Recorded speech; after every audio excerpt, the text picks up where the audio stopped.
¿Cómo están ustedes? Bienvenidos a este nuevo ciclo de Hablemos de Justicia. Estamos en otro set, con otro fondo y con otra dinámica, siempre con la intencionalidad de hablar de temas de la administración de justicia y también de los derechos de las personas.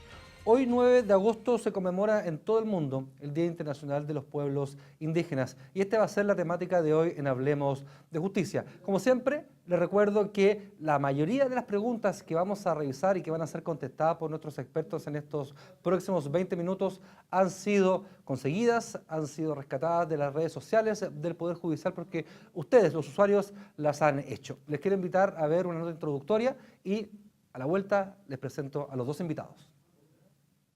Los pueblos indígenas latinoamericanos provienen de las culturas precolombinas y se caracterizan por tener rasgos sociales, políticos y económicos distintos al resto de la sociedad.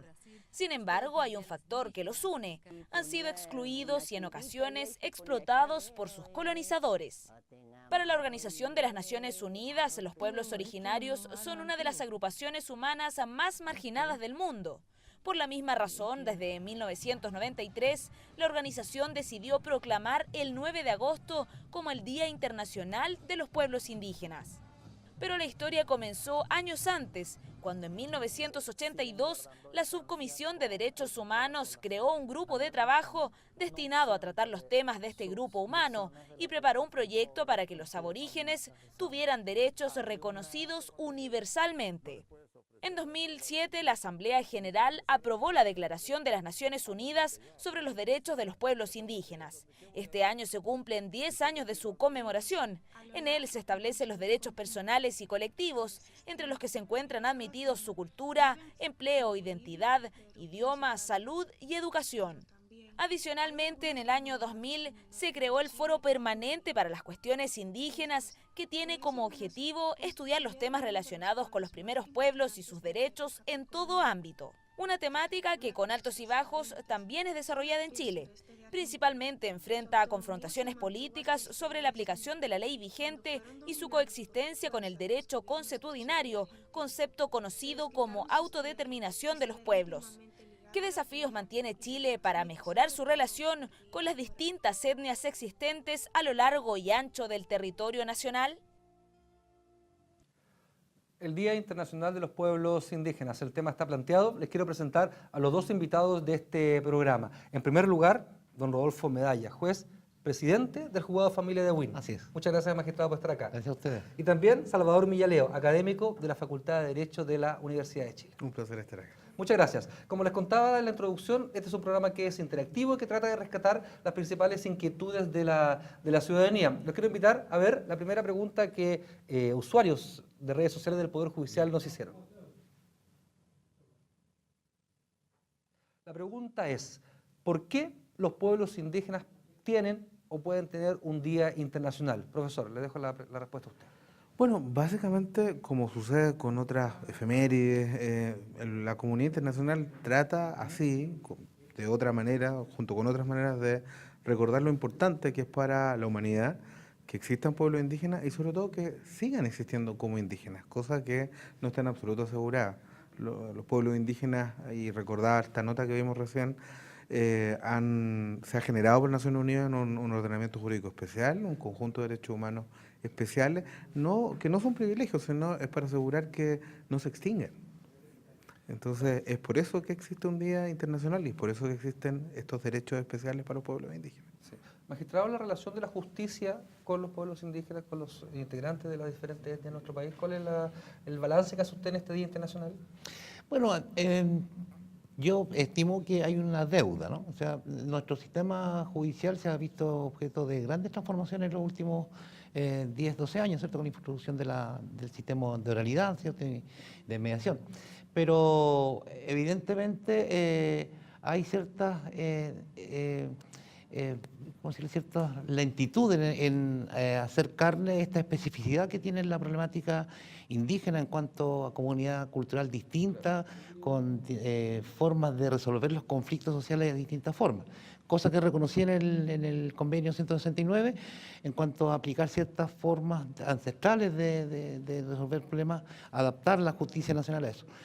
pero es un camino que se va avanzando y en la medida que se va tomando mayor conciencia del por qué es necesario reconocer la diferencia y dar trato especial y preferencial en algunas situaciones. Profesor, dentro de las definiciones de los conceptos, ¿quiénes deben ser considerados como integrantes de una comunidad indígena o de un pueblo indígena? A ver, en primer lugar, el criterio internacional es la autoidentificación. Ya. Esto es, no quiere decir que cualquiera pueda decir que es indígena porque se le ocurra, sino más bien que las comunidades indígenas son las que determinan, cada una de manera a veces muy distinta, quiénes son sus miembros y quién no. No solamente el criterio biológico, es decir, yo soy hijo de indígenas que a su vez era hijo de otros indígenas, sino más bien muchas comunidades, sobre todo en Chile, los pueblos indígenas más importantes, es por la pertenencia a la comunidad, es un criterio más bien político.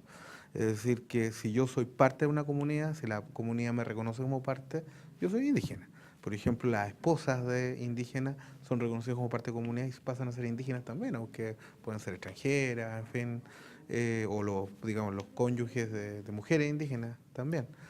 Sí, y la autentificación, ¿cómo la ve nuestro país? ¿Qué dicen los estudios? ¿Qué dice el análisis de cuánta gente se siente perteneciente, por ejemplo, a una etnia, un Bueno, pueblo originario? tenemos un problema que fue el último censo, Claro. digamos, o sea, tenemos los datos más fiables del 2002 que nos dan un número determinado.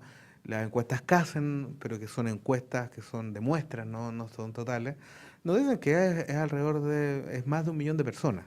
Evidentemente, solo después de estos últimos censos vamos a tener más Claro. certeza.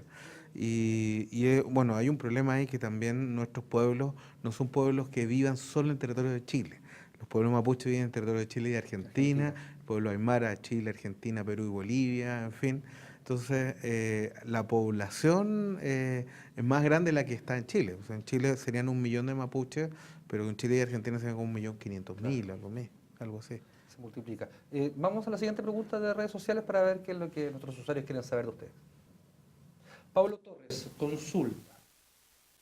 ¿Indígenas o los pueblos indígenas son considerados como grupos vulnerables? Le quiero preguntar, partir por el magistrado, por la relación con la justicia. La Cumbre Iberoamericana Judicial y también la Corte Suprema ha destacado dentro de su perfil y de sus discursos la vulnerabilidad de los pueblos indígenas dentro de la administración de justicia. Sí.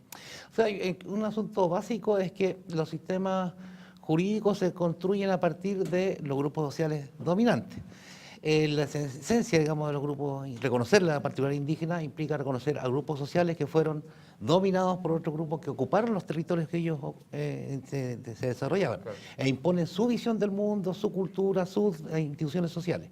Eso hace que haya una pugna, ¿cierto?, entre lo que la administración oficial del Estado, ¿cierto?, comprende como formas de relacionarse socialmente, y las prácticas ancestrales, que no son recogidas generalmente por el orden, digamos, del Claro. grupo dominante. Eso hace que cuestiones como la propiedad de la tierra, el uso del idioma, el uso de las costumbres de salud y otras, ¿cierto?, son cuestionadas porque a veces friccionan con el orden que se está planteando legalmente. Y es allí donde hay que entrar a interpretar determinadas normas, y eso lo transforma en vulnerable, puesto que no está siendo reconocido como particularidad dentro del cuerpo normativo. Eso. No está reconocido por sus características, ¿cierto?, tanto ancestrales como actuales, y lo que dice usted, profesor, futuras, porque la idea de esta protección es que no es una cuestión de museo. Claro, no sea un museo, ¿cierto? Profesor, quería preguntarle, ahondar un poco en el tema de la vulnerabilidad, porque no solo en el sector justicia, sino en todas las acciones que puedan cometer. Es que la vulnerabilidad tiene que ver en el derecho internacional de derechos humanos con la desigualdad. Ya. Los grupos vulnerables son grupos que padecen la desigualdad de tal manera que le hace difícil gozar de sus derechos como seres humanos. En el caso de los pueblos indígenas hay una peculiaridad. La vulnerabilidad fue causada no por un azar del destino, por el resultado de la fuerza del mercado, sino por una acción deliberada del Estado, que tomó las tierras indígenas, las ocupó, las expulsó de allí a los indígenas, los redujo a las tierras a menor calidad, les quitó por lo tanto la base material y luego los trató de que olvidaran su idioma, su religión, su cultura. Entonces la vulnerabilidad es causada por el Estado de manera consciente, deliberada y a veces planificada. Y eso fue muy claro en el caso de la historia del Cono Sur, en particular de Chile. Sí, ¿la situación en otros países, en este caso Sudamérica, es similar? Bueno, el caso de Argentina es muy similar, en otros casos son algo distinto, Bolivia, Perú por la gran cantidad de población. Nosotros tenemos un 10%, ellos son un tercio de la población indígena, entonces ellos tuvieron una convivencia algo distinta, pero con otros problemas, porque allá como había una gran población, más que despojarlos, el tema fue obligarlos a trabajar para las élites económicas. Claro. La mita, en fin, el sistema colonial, los trabajos forzados, subsistió mucho más allá de la independencia. Sí, claro. Y no solo el trabajo obligatorio, sino trastocar muchas veces su forma de vida ancestral. Bueno, en eso puede haber sido recolectores, ¿cierto? Puede haber sido pueblos que mutaban y se trasladaban dentro de un mismo país y quedaron concentrados, por ejemplo, en un la rubro. situación fue común, digamos. Claro. En todas partes se trastocó la vida y en todas partes se trató que dejaran su cultura y su cosmovisión. En esta conmemoración internacional del Día de los Pueblos Indígenas estamos hablando de justicia sobre este tema. Los invito a una nueva pregunta de redes sociales porque este es un tema sin duda que es de mucho interés ciudadano. Mona Pincheira nos pregunta, mucho se habla de la cosmovisión ancestral para entender el actual de los pueblos indígenas. Quiero dividir la pregunta. Primero, profesor, la definición, ¿qué entendemos por cosmovisión? Bueno, es que la cosmovisión básicamente es la visión que tienen los seres humanos respecto de su lugar en el universo, en relación no solo al resto de las personas, sino también el resto de la vida y de la naturaleza en general. Y también, digamos, en relación a las grandes preguntas de la trascendencia y la espiritualidad, si existen seres supremos, si la vida se agota con la muerte, etcétera.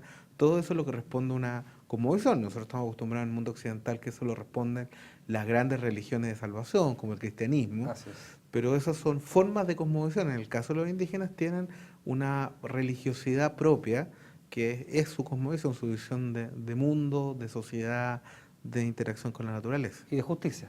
Y que eso incluye la justicia. Magistrado, la cosmovisión indígena, ¿cómo se ve representada en los códigos en las leyes actuales? Actualmente, Sí. la Comisión Indígena, no sé, estaba por ahí. Tal como decía el profesor, sabiamente, es exacto eso. Es la postura que tiene el hombre ante el universo en general, y eso implica una serie de cosas, cómo me relaciono contigo, con el resto de lo que conforma la naturaleza, me comprendo dentro o fuera de la naturaleza, problemas que la cultura occidental se ha planteado, ¿cierto? El antropocentrismo y otras cosas así, no están presentes en la visión indígena. El concepto de el para qué producir, por ejemplo, o cómo entender la relación de intercambio es distinta, cómo yo utilizo la naturaleza es distinta. Entonces, nada de ello es recogido por nuestra legislación específicamente, ¿ya? Sí, y los sistemas de justicia en particular, usted es juez de familia, es presidente del juzgado de familia de Wynn, el tema de la justicia, el tema de los delitos, el tema de los temas punibles, ¿cómo se concentra? Hemos visto principalmente en tribunales más fronterizos como en el norte, donde ya algunos jueces logran incluir al menos en la discusión el tema de la conmovisión, por ejemplo. ¿Hay una justicia que incluya la cosmovisión indígena, por ejemplo, para fallar o no? O sea, con la adscripción de Chile a los tratados internacionales, Claro. en el caso, digamos, de los niños, ¿cierto? En particular, la Convención de Derechos del Niño, ¿cierto?, obliga a crear procedimientos acorde a los derechos del niño, y eso lleva consigo el reconocimiento de las diferencias que existen de necesidad de protección en atención a sus distintas orígenes étnicos, por ejemplo, o culturales. En Chile, la adscripción al convenio 169, ¿cierto?, obliga al Estado a privilegiar los mecanismos ancestrales de solución de conflictos en la medida que son compatibles con la legislación nacional, y a privilegiar, por ejemplo, formas de sanción no privativas de libertad para entender y abarcar esa complejidad distinta. Eso es algo, digamos, que está hasta ahora, digamos, Sí. es un tema a desarrollar. Eso hay un caso, por ejemplo, en el norte ocurrió, ¿cierto?, de una pastora, digamos, que... El caso de la pastorcita, que claro. es el típico, ¿no es cierto? Sí. En que hubo que aplicar, digamos, una cosmovisión distinta, entender las relaciones de producción, cómo se desarrolla la cotidianidad. Son cosas así que cuesta a veces entenderlo. Bueno, entonces es una deuda que hay, ¿cierto? Y que tiene que ver con la labor que se desarrolla a nivel de la academia en cuanto se han difundiendo este corpus, digamos, reconocido internacionalmente y que se va planteando las cosas así, pues cosas así tan simples cuando la gente dice, hay esta situación de vulneración, sí, ¿por qué esos pobrecitos los indios? No, no una situación, digamos, que son víctimas de toda una política que en su momento los estados nacionales construyeron sobre la base de postergarlo. Entonces, profesor, la implementación de la justicia real directa dentro de nuestro país asociada a la cosmovisión de los pueblos originarios. Bueno, ¿cuál es su balance? Usted que es académico tiene más libertad, ¿cierto?, para bueno, hacer ciertos balances. Hay un hito muy importante, que es la ratificación del Convenio 169, que empieza a operar el 2009, y esto tiene unos artículos que efectivamente hacen que se deban considerar mecanismos propios de resolución de conflictos, que son propios de los pueblos indígenas, que está marcado por su propio derecho consuetudinario. Entonces, eso ha favorecido que los tribunales de justicia cambien un enfoque, o sea, no vean solo la justicia como algo que se origina desde el Estado, de que todo el derecho emana desde el Estado central, sino que se abran a lo que se llama el pluralismo jurídico, esta idea de que hay derechos que emanan de las mismas comunidades, en este caso comunidades indígenas. Lo que sí que hay, en el caso de Chile, es todavía algo restringido. En otros países de Latinoamérica, como Colombia, por ejemplo, Ecuador, pero creo que el ejemplo colombiano es el mejor, sin duda, es un pluralismo jurídico donde se construye una jurisdicción indígena, es decir, una jurisdicción especial, donde hay jueces indígenas, que son autoridades tradicionales, que dentro de límites de competencia territorial, de competencia material, ellos son los que dictaminan justicia. Claro, sus sentencias pueden ser revisadas por las cortes superiores, pero ellos tienen jurisdicción. En el caso de Chile, la jurisdicción lo tienen los jueces que emanan del Estado y son ellos los que tienen que interpretar el derecho indígena. Y a veces puede ocurrir, y ha habido varios debates, por ejemplo, en el caso de los acuerdos reparatorios, en violencia intrafamiliar, hubo todo un debate en el sur, si se está interpretando bien, adecuadamente el derecho indígena, porque no eran los mismos indígenas los que lo estaban interpretando, sino son funcionarios del Estado, como son los jueces. Así es. Los invito a ver una nueva pregunta de redes sociales. A ver. Es lo mismo de lo que estábamos hablando. Los indígenas deben tener una justicia propia aparte de la ley que rige en cada país. El profesor nos dio el ejemplo de Colombia, pero está inserta dentro del sistema de justicia, entiendo. ¿Sí? ¿Corresponde que tengan uno paralelo? ¿A juicio usted, profesor? Yo creo que hay cosas que pueden resolver los indígenas por sí mismos. O sea, hay ciertos objetivos que, por ejemplo, descargar a la Administración Central de Justicia ciertos conflictos, porque hay abultamiento de causas, porque hay litigiosidad, y la justicia comunitaria, hay jueces de paz, pero en este caso jueces indígenas, pueden ayudar a eso.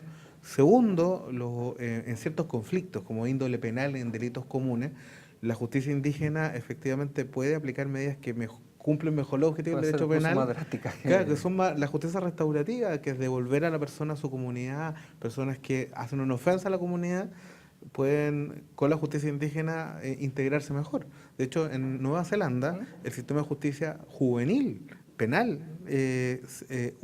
extrapola el modelo que es propio de los maorí y se lo aplicó a todos los ciudadanos, porque era mejor, porque era más resocializador que la justicia juvenil estatal. Entonces, es una oportunidad, yo creo. Magistrado, ¿usted ve dos sistemas de justicia en Chile? De partida, la matriz de la construcción del Estado de Chile es bastante autoritaria, ¿no? Entonces, siempre la sociedad chilena es construida por el Estado, ¿ya? Es como que la concepción es como que el Estado crea Chile. Entonces, a partir de allí... Como que nació desde sí, Chile se crea el Estado. La... Los otros países latinoamericanos es distinta la matriz, ¿no? Entonces, efectivamente, el hablar de un paralelismo no es correcto. En el fondo es decir, el sistema jurídico, ¿cierto?, judicial, debiera contemplar una especificidad y que no tendría por qué ser ni contrapuesto ni paralelo, sino que sencillamente ese ámbito, ese espacio geográfico, ese espacio humano es donde tiene que ser resuelto. Tradicionalmente, si se quiere, para ser ortodoxo, ¿cierto?, hablar de justicia arbitral o vecinal o comunitaria, pero son espacios que no están en paralelo ni en competencia con el sistema oficial, sino que se adaptan a eso y que buscan, ¿qué es lo que uno busca con la acción, digamos, del aparato judicial de un país? Es resolver los problemas de la sociedad de manera tal que baje los niveles de conflicto y que sean, ojalá, soluciones con un grado de permanencia. Y de esa perspectiva, para que tenga sentido, tiene que reconocer la especificidad y los atributos y los mejores conocimientos de la problemática. Es decir, uno que no conoce la vida rural, por ejemplo, resolver situaciones rurales es complejo, ¿no? Lo vamos a ver con otra óptica. Seguro que los temas de propiedad, los temas de animales, los temas de vida o muerte, las comunidades indígenas lo pueden tener resuelto hace siglos, ¿cierto? Y nosotros estamos debatiendo sobre esto. Vamos, señores invitados, a hablar de justicia desde la perspectiva de los usuarios de redes sociales del Poder Judicial. A ver. Otra pregunta de Twitter, Nicolás Fernández. ¿Cuál es la evaluación del convenio de la OIT 169? ¿Comunidad indígena y pueblos tribales, si no me equivoco? Sí. Profesor, usted hablaba ya estamos cerca de 9 años de la implementación de este convenio acá en Chile, la ratificación e implementación. Bueno, eso es fundamental porque es uno de los pocos instrumentos jurídicos que establece derechos colectivos para los pueblos indígenas, que es el núcleo de la demanda de los pueblos indígenas en este país y es parte, digamos, del discurso mundial de los pueblos indígenas. Establece derechos colectivos y creo que ha sido importante porque ha oxigenado, ha mejorado la sensibilidad del Estado respecto a la cosmovisión de los pueblos indígenas, sus propias costumbres. Sin embargo, hay elementos que no han sido implementados correctamente y por eso mismo han generado más conflictos de los que han resuelto, pero no por el convenio 169, sino la forma en que el Estado, sobre todo el Poder Ejecutivo, ha tratado de implementarlo a través de reglamentaciones que han menguado, han mermado el alcance que tiene el convenio. Por ejemplo, los decretos de consulta indígena, me refiero al artículo 6 y 7, que es un instrumento para que los pueblos indígenas se relacionen más simétricamente con la administración en medidas administrativas o legislativas que tengan impacto directo sobre los pueblos indígenas. Y las reglamentaciones en Chile han reducido el impacto y hay una gran desconfianza, por lo tanto... La han arreglado tanto que pierde, puede ser ese espíritu finalmente. En fin, y son más fuente de conflicto que de una mejor relación, pero no por culpa del convenio, sino por culpa del Estado mismo. ¿Magistrado, esa visibilización de estos temas, cierto, que los da el 169 se aplica también en la justicia? El convenio tiene otro fin, también dentro de la justicia el convenio lo plantea específicamente, digamos, dentro de algunos articulados, la necesidad de que aplicar las normas de la cultura ancestral, digamos, a la solución de conflictos, y preferir ciertas normas ante eso y reconocer las autoridades ancestrales también en ese sentido. También el convenio 169 en sí es una maravilla, así como ya por eso que se refiere incluso a la necesidad, digamos, que la educación también sea asumida por las comunidades indígenas, ¿cierto? Con su especificidad e incluso yo mismo ser capaz de administrarla, evidentemente sin que se contrapongan al ordenamiento nacional en general. Y un alcance de eso es que el convenio 169 lo hice al principio, ¿no? Lo que hace cambia la óptica de cómo, radicalmente la óptica de cómo la comunidad mundial ve la asociación indígena. Claro, me paro de otro. Dice expresamente que modifica los acuerdos de 1957, que era la anterior que había, porque su normativa era demasiado, tendía a la asimilación. Claro. Porque antes se creía eso, lo mejor que podemos hacer es asimilarlo. Ustedes no son indígenas, sean parte de nosotros. Son chilenos, ¿no? Aquí no hay indígenas, hay chilenos. Somos todos juntos, todos unidos. Claro, entonces en la comunidad mundial se da cuenta que no, pues que esa no es la forma de hacer justicia en ese sentido, sino que la forma está precisamente reconocer la diferencia para poder proteger lo que sea necesario y construirlo como futuro, no como museo, porque la otra forma es museo. Claro, como decía el profesor, la proyección finalmente, si queremos mantenerlas vivas, ¿cierto? Claro. Vamos terminando ya este programa de hoy, Día Internacional de los Pueblos Originarios. Vamos con la última pregunta de redes sociales. La Dani dice, según ustedes, ¿en la Araucanía hay terrorismo, hay violencia sistémica? Profesor. Yo tengo más libertad para responder eso. Sí, absolutamente. Sí. Por eso parto con usted. A ver, esto lo hemos analizado mucho en la facultad y yo me he preocupado por un tema, es uno de los principales temas de los conflictos ahora. Claramente no hay terrorismo cuando uno entiende, de acuerdo a lo que existe en el derecho comparado, que el terrorismo es una acción de violencia que atenta contra las personas, contra su vida, su integridad, y además lo hacen aparatos organizados que pueden desafiar el monopolio que tiene el estado de la fuerza. En este caso, si bien ha habido algunos conflictos que han amenazado integridad física, en el caso de Luxinger, el más importante, todos los demás conflictos han sido respecto a bienes materiales.